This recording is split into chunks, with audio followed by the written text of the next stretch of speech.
All right, we're we're Let's gonna get ride. started with some Umar Johnson. All right. Anytime Umar's debating like another very fucking out there crazy motherfucker, I'm on neither person's side. I just feel sorry for everybody, and I think that pretty much sums up how I feel about this whole back and forth. Misrepresent You're the public only opinion one and not being ideas. honest, Umar. If, You're not being honest. find the clip. We don't have to argue about it. We don't have to argue about it.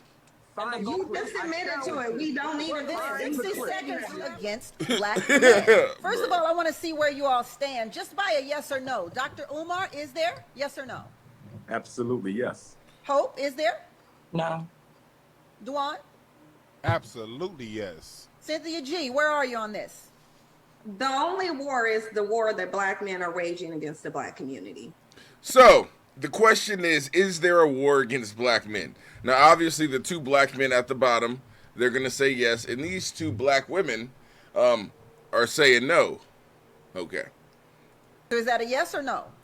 I'm getting some real, like, cold vibes. Like, if I was on a date with any of these sisters, except for Tammy in the middle, of course. Tammy's awesome. But if I was on a date with any one of these sisters, I'd be like, all right, let's get the check and let's get out of here, because I can see this isn't going anywhere. Yes, there is. Well, there's a couple things. Number one, we have to make sure that we conduct a systems analysis and an institutional assessment.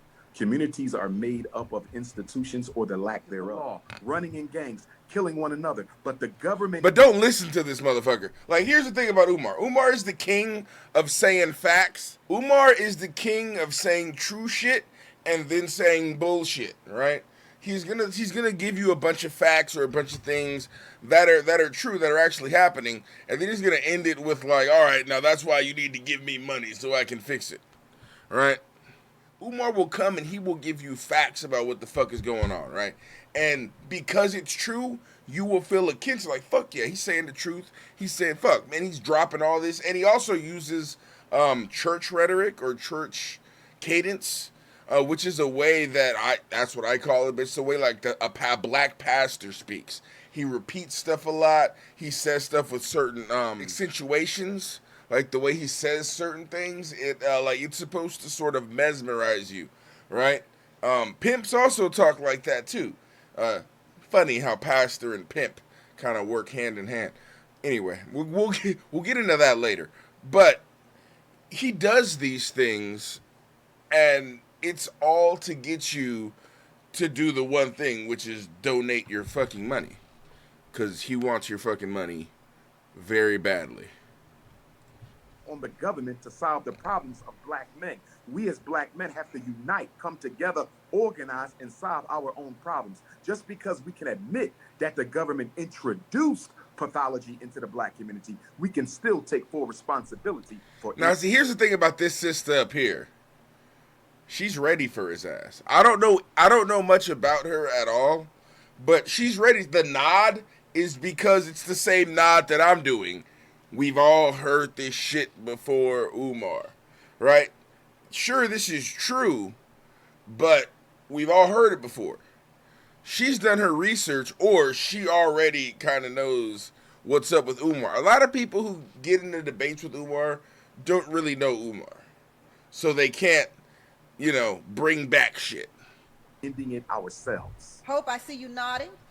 Yes, because I feel like when you can name all of these things so eloquently and so beautifully, and yet y'all still fail at being able to do these things after years and years and years and years and years of trying. Hope Giselle. I'm going to look her up. Where do we find a new solution? War that we're fighting for black men is the one that black men are fighting within themselves. Is it about adjacency to whiteness? Is it about being able to assimilate to that white hand? Or is it really about the freedom of black men and the black family and the black community? They want to assimilate to whatever whiteness, whatever white male privilege they get. And that's a large part of the problem. Dr. Umar, you welcomed us to the show by saying black power. Black power, okay. Is there some truth to the assimilation that black men want or perceive to want when it comes to this war being waged against you?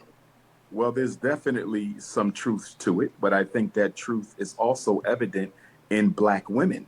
Black men, many of them may choose to want a white woman, but many black women choose to look like white women. So we have to look at ourselves and we have to recognize that the pathology is not more of one gender than the other. That's the issue I have with conversations that seek to see who is more at fault, the black man or the black woman. It's not about who's more at fault. We rise together or we will perish together. The black man cannot survive without his woman, and the black woman cannot survive without her man. And the issue that I take with my two sisters' narrative is I hear a lot of criticism, I hear a lot of condemnation, but I don't hear any empowerment. I don't hear any solutions coming from either one of them. It appears as if that there is a hatred towards black men by those sisters. Even when they said, why are we going back to 1960? Let's stay in 2022. That is so immature and irresponsible of a statement. As a psychologist, when a client comes into my office, the first thing I perform is a history on their depression, a history on their suicide, a history on their anxiety. When you go see the medical doctor, he performs a history. When you go buy a home, they perform a history. When you go purchase an automobile, they perform a history on that automobile. But when we talk about the problems that... See how he's, again, sermon speaker. History, blah, blah, blah, blah, blah, blah, blah. History, blah, blah, blah, blah, blah, blah, blah. History. I mean, like, you see how it's literally trying to brainwash you. Affect black males, we're supposed to look at it in a vacuum. We're not supposed to put it in a historical context. And with that being said, the language and the narrative that's coming out of the mouth of these two black women is one that I think the white power structure would endorse because it totally absolves them of any responsibility for the hell black men catch in this country. Cynthia G, you did say, why are we going all the way back to 1960? There is some truth to history when it comes to evaluating anything or anyone. So what do you say to that? I say we should go to the historical context because what I have not heard from Dr. Umar Johnson, or I think his name is Dwayne. Cynthia G. Duan is what I have not heard as they're mentioning all of the things that was done to them. I haven't heard what you did in response to it. So I would like to know, what did you do in response in history other than go to the Supreme Court and petition to have access to the men's women that you're complaining and accusing of disenfranchising you? See, because in the 1960s, what black men were really doing, and it's been documented, many civil rights leaders have admitted to it, what black men were doing is chasing the white man's woman, trying to so-called stick it to him by way of going to their women, which you should have been doing. Wait, what? The civil rights movement was about fucking white bitches? I don't think that's right. But am I hearing that right? 60s, what black men were really doing, and it's been documented, many civil rights leaders have admitted to it, what black men were doing is chasing the white man's woman, trying to so-called stick it to him by way of going to their women, which you should have been doing. Okay, couple things. Bringing this up with Umar, who is actively against fucking interracial relationships. Like, if Umar sees a black and a white person together, he's gonna fucking just like, yo, his hands are gonna extend, it's gonna fucking turn into like Majin Buu. He's gonna separate them, right? But like, I'm not gonna say that there weren't people in the civil rights who were fucking white women and maybe even cheating on their black wives with white women, but that's not what the civil rights movement was secretly about. It wasn't about like, yeah, they want to be equal so we can fuck white bitches. No, sweetie, that's not what it was about. I mean, in fucking civil rights, they might have said, I was messing around with Sally Mae at this time, and it would sure be nice if we didn't have to hide and XYZ. But it's not like, well, we need to be equal so we can fuck white bitches, and all the black men were like, yeah! Like, no, that's not how it happened. And, wow, perpetuating that is a little bit fucked up, I think. Is trying to get liberation for yourself. What you should have been trying to do is get that foot off your neck. But see, the foot is not on your neck. And the only time you recognize it being on your neck is when you want to get away with doing something that you think white men are getting away with doing. Because let's just be real. Whenever we hear about this war against black men, it's usually being brought up when there's a black man like R. Kelly, Bill Cosby, we see Trey Songz going through it, Ari Spears, when they engage in some degeneracy, and then they're getting a consequence for it. And black men think that because they perceive white men to be getting away with crimes, they want to be able to get away with crimes as well. The reality is, what he cannot tell you is what black men did in response to it, because they did nothing. They laid down and they nested under the skirt of their non-black preferences, and only to complain that whenever they commit a crime, they're not getting. Did you say non-black preferences? Nothing. They laid down and they nested under the skirt of their non-black preferences. Who hurt you, sis? Was it a black man that left you for a white woman? Like, who hurt you? Because I'm feeling it. I'm feeling it. The non-black preferences, you brought up twice in a very short amount of time. Black men dating out of their race, right? But not just dating out of their race, like leaving black women to specifically date out of their race, which is kind of making this seem a little personal. I don't know. Am I the only one getting that, or? I really didn't know whose side I was going to end up with on this one. They laid down and they nested under the skirt of their non-black preferences, and only to complain that whenever they commit a crime, they're not getting off like they. So let's find out. Dr. Umar, what have black men done? Well, number one, again, I think that it is such a shame coming from a psychological perspective that hear Sister Cynthia speak, you can hear a hurt and a pain and a hatred towards black men. Shut the fuck up, Umar. He keeps saying the shit that I'm saying, and I really don't appreciate it. We cannot find an effective solution to black male-female relationship issues or the oppression of black men or black women when the people at the table having the conversation have negative emotional and pathological interest in the conversation. Sister Tammy, according to Mrs. Cynthia G, Dr. King was assassinated because he was doing nothing. Malcolm X was assassinated because he was doing nothing. Medgar Evers was assassinated because he was doing nothing. Fred Hampton was assassinated because he was doing nothing. That narrative that black men have done nothing to fight back against systemic oppression, not only against ourselves, but against our women, our children, our elders, and our community is absolutely ridiculous. The cemetery is filled with black men, names we know and names we don't know, who gave their life for the freedom, liberation, and emancipation of African people. God fucking damn it. Why? Why do you come spitting fire occasionally? Occasionally you come spitting hot lava, and then you end it with, shoot me them donations. Like, come on, bruh. Fuck. Finish up, Jesus.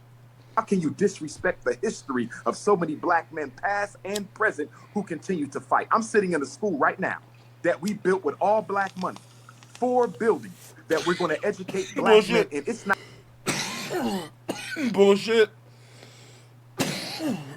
School is not open. Excuse me. I'm trying to finish this bowl. School is not open. All right, hella construction still needs to be done, from last I heard. Not easy to solve our problems because there's always black people in your very same community who's fighting against what you're trying to do to help. They've done so much. You've only listed names and not accomplishments, though. Dr. Umar listed a plethora of black men that we know, and I'm assuming he listed the ones that we know so that we can identify and all agree that these black men have done something in terms of the fight for equality in America. How do you feel about those men that he listed, Hope? Have they done anything for the black community or not? Most definitely. I would be ignorant to say that they haven't, right? But I think that what we're failing to realize is that when we have this conversation about what black men have done, the consequences are usually because of white supremacy and the gaze of white folks on us are that the black men are then taken away and the black women have to then sustain those things. Dr. Umar, you're right. I don't agree with a lot of the stuff that you said, but you're absolutely right. It's not about the idea of who's doing it better or the pissing match of the oppression Olympics amongst black people, but it's really about working together. The problem is what I find find in working together is that the Black man wants to lead, whether he's acquired the gumption and the knowledge to be able to do so appropriately and effectively or not. The thing about it is, when you're working together, we are a team. You get to lead this portion because you're better at it. I get to lead that portion because I'm better at it. And then we come to a common ground for both of us to succeed. But a lot of the times when we're talking about these succession plans and we're making all of these advocacy movements in order to progress the Black family, the Black man says, listen to me or fail. Right? As if Black women have nothing to contribute to that. And I think that that's where the problem is. That's where the discourse needs to happen, is how do we work together so that Black men understand that we are meant to work side by side and not with me following you with my head down and saying, yes, that's our master. Because that is me being subservient to you in a way that I might not want to do, especially considering if you do not have the credentials, the know-how, the wherewithal, or the lived experiences to lead me in a way that I might be better suited to do in this point of our journey. Yeah, no. All right, okay. All right, sis. You're right. You're right about that. If I'm fucking more experienced and I can fucking do it better, let me lead. 100%. I cannot disagree with that. She's correct. Umar. Well, first of all, I do not endorse any kind of a second-class citizenship role for Black women. I believe Black women have as much to offer as do Black men, so I'm not sure who the Queen is referring to, because I am not a misogynist and I do not support that type of narrative that said the Black woman's position is only to have children and to prepare food. Is white supremacy responsible for any of the Black man's Okay, so they might be coming together. All? A little bit. Absolutely, it exists. And Black men have worked in tandem with white supremacy since they've become in contact with it. And this is why I say in the Black community, we Black men have worked in tandem, I guess in tandem doesn't necessarily mean together, but it means like kind of parallel too, right? Oh, yeah. So no, she does mean working to fucking together. Yeah, no, she's wrong. Completely wrong. That is the exact opposite of white supremacy. White supremacy would not work in tandem with Black men. It's not like, yeah, only white people are cool. But yeah, Black men are cool too, and we're gonna shit on Black women specifically. No, it's not how it works. White supremacy means that everything is below white is bad. All right, it's not like white supremacy is gonna work with fucking Black men. No, that's not how it works. That doesn't make any sense. We have very disingenuous, very dishonest discussions, especially when it's regarding Black men, because we do have a Black male worshiping culture. So what we do within that culture, and how do we have a Black male worshiping culture if Black men are killed by the fucking police almost on a fucking, like, how many fucking riots have happened? Like, again, no. No, we do not have a culture that worships Black men. That is not at all a thing in any way. Umar Johnson is showing it today, is absolve Black men from any accountability for what they've done. Number one, we wouldn't be in a system of white supremacy had it not been for Black men. So if you want to go all the way back to history, then let's go back to history when Black men were selling their own people into white supremacy. Let's go back into history when 16 years off the plantation, Black men weren't worried about a war being waged on them. They were worried about getting access to white women. That's what you were worried. Again, where is this whole white women thing? How do you believe that 16 years after slavery, all the Black slaves came together and were like, all right, we need to get white women? It's like, no, that 100,000% did not fucking happen. No. You may want to point out one or two isolated incidences of Black men and white women getting together maybe during that time period, but you're not going to say that all Black men came together in tandem and was like, we need to get some white pussy now, fuck these Black women. Like, no, what? No, not even.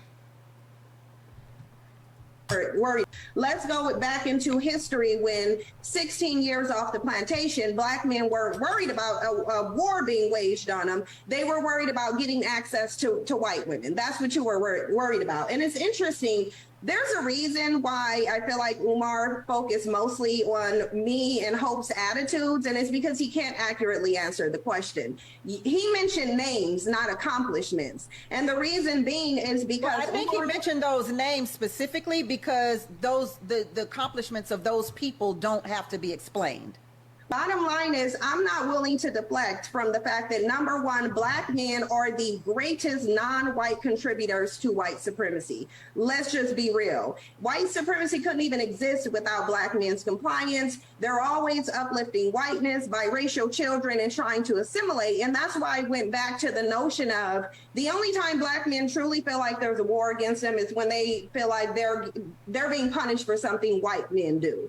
At the end of the day, y'all dropped the ball. You're blaming white supremacy on your failures. We already know there's oppression, but Black women are double oppressed. We have more barriers to face. You have male privilege in a patriarchal system, and you can't even get it right. Sure, where Sister Cynthia took history class, but if you know anything about the transatlantic slave trade, the transatlantic slave trade was a European enterprise. The transatlantic slave trade was a European enterprise. It was not an African enterprise. Although there were some chiefs who participated in it, by no means did they control the direction and extension of the transatlantic slave trade. So that's number one. Number two, Black men resisted enslavement, not only on the shores of Africa, but right here in America. We celebrate Nat Turner, Denmark Vesey, Gabriel Prosser. There's literally hundreds of documented attempts by African men to liberate not only themselves, but their women and their children. So to act like we just sat there and were complicit in our own oppression is absolutely ridiculous.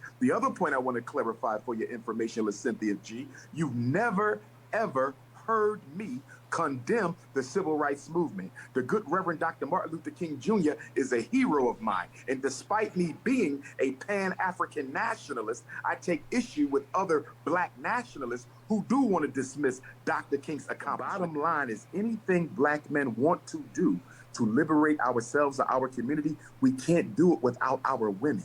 And anything our women want to do to liberate themselves or the community, they can't do it without the men. It is not a competition. It should be a collaboration. But once again, some of us in the conversation are so filled with hatred for the opposite gender that we can never get around to talking about solutions. And in speaking of clips, Sister Tammy, there is one clip you might want to ask Sister Cynthia about, because it was sent to me by about 30 people several months ago, maybe even weeks, where she suggested that women, Black women, should abort their Black male fetuses because after birth, they would not contribute to anything worthwhile in the Black community. Could you ask her to clarify her comments? I would love to. Women, well, I would love to too, but God damn it! I gotta hear that shit. There's no reason for men of no color to want Black men gone, considering they've always been an asset to them. There's no reason. There's not one reason why. Like, nobody cares about your melanin. Men of no color dominate your melanin. Men of no color literally, and I don't even think it's men of no color, but let's just say for the sake of these people who want to sit up here and make excuses for Black men of no color got Black men hating their melanin so much that they want to go pollute it and get rid of it through the womb of a woman of no color. And she's sitting up here. Why can't you just say white? I don't know. That's a little weird. The fact that you're saying of no color, a woman of no color, a man of no color. Like, what? Say white. Over here talking about melanin being powerful. Not to the males that you're birthing, though. You call in the melanin powerful, and they're saying it's a curse. And that's why they want to erase that curse through the womb of a woman of no color. That is why they will funnel their money into her and not you. Because while you're giving birth to them, in the curse of what they believe is their melanin, according to them, the womb of a woman of no color is freedom and liberation from that same melanin that they obviously hate. Oh my God. All right, I'm done. Oh, she is so fucking hard to listen to. And not even just like on a physical level. Like, it is...